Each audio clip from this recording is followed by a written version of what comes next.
Pregnant nurse बहू। सुषमा की बहू विनीता एक हॉस्पिटल में नर्स थी, लेकिन उसे डॉक्टर से भी ज्यादा नॉलेज थी। हॉस्पिटल में सब विनीता की तारीफ किया करते थे। सुषमा का बेटा यानी कि अंकित अपनी बीवी विनीता से बहुत प्यार करता था और उसे अपनी पत्नी की काबिलियत पर बहुत भरोसा था। धीरे धीरे वक्त गुजरता गया और शादी के 8 महीने बाद विनीता प्रेग्नेंट हो गई।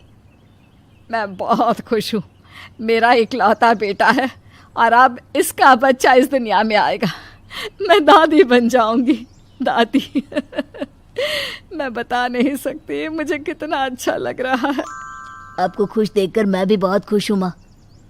देखो बेटा, वैसे तो विनीता नर्स है, उसे अपने बारे में सब कुछ पता है, लेकिन फिर भी ना आजकल बच्चे पैदा करने में बड़ी परेशानी होने लगी है। उसे कहना कि वो अपना अच्छे से ख्याल रखे। अरे माँ, आप है ना, आपके रहते हमें चिंता करने की क्या ज़रूरत है। मैं तो अपनी बहू का बहुत अच्छे से ख्याल रखने वाली हूँ। उसे अच्छे से खिलाऊंगी पिलाऊंगी, तभी तो मेरा पोता या पोती एकदम हेल्दी पैदा होगा। कुछ दिनों के बाद सुबह के वक्त। अरे विनीता बहू, ये तुम क्या कर रही हो? कुछ भी तो नहीं मम्मी, अपना हेल्थ चेकअप कर रही हूँ। और क्या? लेकिन ये ब्लड प्रेशर की मशीन और ये तुम्हारे हाथ में इंजेक्शन कैसा है? अरे मम्मी जी, मैं अपना ब्लड प्रेशर चेक करके देख रही थी। प्रेग्नेंट होना और ऐसी हालत में ब्लड प्रेशर चेक करना बहुत ज़रूरी होता है। लेकिन बेटा, इन सब कामों के लिए तुम्हें डॉक्टर के पास जाना चाहिए। अपना चेकअप खुद करने की क्या ज़रूरत है? और ये इंजेक्शन किस लिए लाई हो? मम्मी जी, इससे मैं अपना ब्लड सैंपल लूँगी और हॉस्पिटल में जाकर अपना ब्लड चेक करवा लूँगी। अरे ऐसा भी कोई करता है भला? अपने खुद के हाथ से खुद का ब्लड सैंपल भी कोई निकालता है क्या? मम्मी जी, ये मेरा रोज़ का काम है, इसमें क्या है? मैं जब खुद से ये सब कर सकती हूँ तो किसी और से क्यों करवाऊँ? अच्छा ठीक है, जैसा तुम्हें सही लगे। कुछ दिनों के बाद सुषमा अपनी बहू को फिर से इंजेक्शन लगाते हुए देखती है और अंकित भी उस वक्त वहीं पर था। अरे विनीता, ये तुम क्या कर रही हो? तुम प्रेग्नेंट हो, इस तरह खुद को इंजेक्शन लगाने की क्या ज़रूरत है? अब तू ही समझा बेटा। पिछली बार भी अपना ब्लड सैंपल खुद ही कलेक्ट कर रही थी, तब भी मैंने इसे समझाने की कोशिश की थी, लेकिन ये तो मेरी बात सुनती ही नहीं। अरे मम्मी जी, मैंने पहले भी कहा था ना, बड़े हॉस्पिटल में नर्स हूँ मैं, और क्या करना है क्या नहीं मुझे अच्छी तरह पता है। हाँ, लेकिन तुम खुद को इंजेक्शन क्यों लगा रही हो? अरे इंजेक्शन नहीं है, प्रेगनेंसी में कुछ वैक्सीन लगवाने होते हैं, बस वही लगा रही हूँ, और क्या। और फिर एक दिन रात को अचानक विनीता की तबीयत खराब हो जाती है। क्या हुआ विनीता? तुम ठीक तो हो? तुम तो खुद अपना इतना ख्याल रखती हो, तुम्हारी तबीयत कैसे बिगड़ गई? पता नहीं अंकित, ऐसा लग रहा है कि वीकनेस हो रही है, बहुत कमज़ोर सा महसूस कर रही हूँ पिछले कुछ दिनों से। तुमने तो अपना ब्लड सैंपल दिया था ना हॉस्पिटल में, उसकी रिपोर्ट आई या नहीं? कल सुबह ही आ जाएगी, तब सब कुछ पता चल जाएगा। अगले दिन सुबह के वक्त। विनीता, तुम्हारी ब्लड रिपोर्ट तो आ चुकी है। तुम्हारी बॉडी में तो आयरन की बहुत कमी है, देखो तो ज़रा।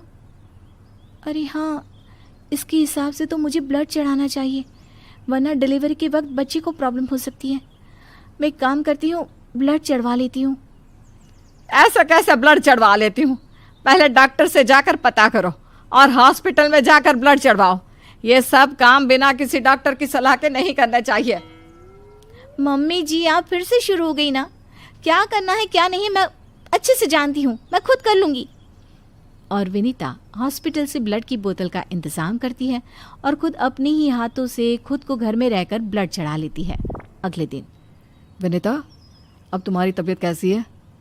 देखो, मुझे पता था ब्लड चढ़ते ही मेरी सारी वीकनेस दूर हो जाएगी। मुझे बहुत अच्छा लग रहा है, एकदम ठीक हूँ मैं।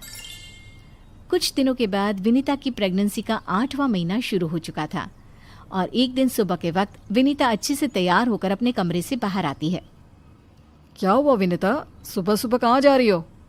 बहुत दिन हो गए हॉस्पिटल नहीं गई, सोच रही हूँ आज ड्यूटी पर चली जाती हूँ। डॉक्टर का भी फ़ोन आया था अभी। लेकिन बेटा, अब तुम्हारा 8वां महीना चल रहा है, ऐसी हालत में तुम्हें घर में आराम करना चाहिए और डिलीवरी करवाने तो बिल्कुल भी नहीं जाना चाहिए। लेकिन क्यों मम्मी जी, डिलीवरी करवाने में क्या प्रॉब्लम है? ये तो मेरा जॉब है। और हॉस्पिटल में दिन रात यही तो करवाती थी। आपने कहा कुछ दिन काम पर मत जाओ, इसलिए नहीं गई। हाँ मम्मी, वैसे विनीता ठीक ही तो कह रही है, उसका रोज़ का काम है ना ये। तुम आजकल के बच्चे ना कुछ नहीं समझते। अरे तुम्हें वैसे तो सब पता है, लेकिन शायद ये नहीं पता कि इस हालत में अगर तुम डिलीवरी करवाने आई औरतों को देखोगी तो तुम्हारी सेहत पर बुरा असर पड़ेगा। अरे मम्मी, ऐसा भी कुछ होता है क्या? मम्मी जी, किसी और की डिलीवरी करवाने से मेरे ऊपर कैसे फ़र्क पड़ सकता है? मैं कोई पहली बार थोड़ी ना ये सब करवाने जा रही हूँ। विनीता अपनी सास की एक नहीं सुनती और हॉस्पिटल चली जाती है। वहाँ से वापस आने के बाद, अरे मम्मी जी, आपको मेरी बहुत चिंता हो रही थी ना? ये देखिए, मैं बिल्कुल ठीक ठाक हूँ, अब आपको परेशान होने की ज़रूरत नहीं है। और जानती है, पूरी 5 डिलीवरी करवा कर आई हूँ, वो भी नॉर्मल वाली। देखा मम्मी, मैंने कहा था ना विनीता को नहीं होगा कुछ भी। वो बिल्कुल ठीक है। चलो अच्छा है बहू, मैं भी तो यही चाहती हूँ कि तू एकदम ठीक रहे। और आजकल जिसे देखो उसके ऑपरेशन से बच्चे होते हैं, ये देख देख करना बहुत डर लगता है। चिंता मत कीजिए मम्मी जी, मुझे कुछ नहीं होगा। मैं नर्स हूँ ना, रोज़ हॉस्पिटल में औरतों को सिखाती हूँ कि कैसे अपना ध्यान रखें ताकि नॉर्मल डिलीवरी हो। तभी अचानक हॉस्पिटल से डॉक्टर का कॉल आता है। कॉल पर बात करने के बाद, मम्मी जी, एक इमरजेंसी केस आ गया है, मुझे जाना होगा। अरे लेकिन अभी तो आई हो, कैसी डॉक्टर है तुम्हारी? उसे पता नहीं चलता क्या कि तुम प्रेग्नेंट हो? ऐसी हालत में तुम्हें ना बुलाए। अरे नहीं मम्मी जी, डॉक्टर की भी मजबूरी है। कह रही थी काफ़ी सीरियस केस है और हॉस्पिटल में उन्हें किसी दूसरी नर्स पर इतना भरोसा नहीं जितना मुझ पर है। मुझे लगता है कि तुम्हें मना कर देना चाहिए बहू। कुछ नहीं होगा मुझे मम्मी जी, मैं अभी डिलीवरी करवा के आती हूँ। कुछ देर बाद अंकित के पास हॉस्पिटल से फ़ोन आता है। अरे मम्मी, जल्दी हॉस्पिटल चलिए, वहाँ विनीता की तबीयत खराब हो गई है। हे भगवान, सब ठीक करना, मुझे तो पहले ही डर लग रहा था। अंकित और सुषमा हॉस्पिटल पहुँचते हैं। क्या हुआ विनीता को? वो क्या है ना, विनीता एक नॉर्मल डिलीवरी करवा रही थी। केस बहुत ही सीरियस था और उस लेडी को बहुत ज़्यादा प्रॉब्लम हो रही थी। क्योंकि विनीता खुद प्रेग्नेंट है तो वो अचानक से घबरा गई और उसे लेबर पेन शुरू हो गया। लेकिन अभी तो मेरी बहू का सिर्फ 8वां महीना चल रहा है। देखिए, ऐसा हो जाता है। उस औरत को दर्द में देखकर घबराहट की वजह से विनीता को ये हुआ है। अरे डॉक्टर, लेकिन डरने की कोई बात तो नहीं है ना? नहीं नहीं, ऐसा कुछ नहीं, हमने उसे एडमिट कर लिया है। तभी सब देखते हैं कि विनीता अपने हाथ में एक छोटे से बच्चे को लिए बाहर आती है। अरे विनीता, तुम्हारी तो तबीयत ठीक नहीं थी, तुम्हें दर्द हो रहा था, तुम बाहर क्यों आ गई? अरे दर्द हो रहा था तो क्या हुआ, मैंने वो दवाई ले ली जिससे जल्दी आने वाले लेबर पेन रुक जाते हैं। और वैसे भी डॉक्टर, उस औरत को मेरी ज़रूरत थी, उसकी देखभाल के लिए मुझे ठीक होना ही था। ये देखिए, उसका बच्चा एकदम सही सलामत है। अरे वाह मेरी बहू, तूने तो अपने तबीयत की परवाह ना करके किसी और की जान बचाई। मुझे तुम पर गर्व है विनीता। ऐसे ही थोड़ी ना वो हॉस्पिटल की सबसे अच्छी नर्स बनी है।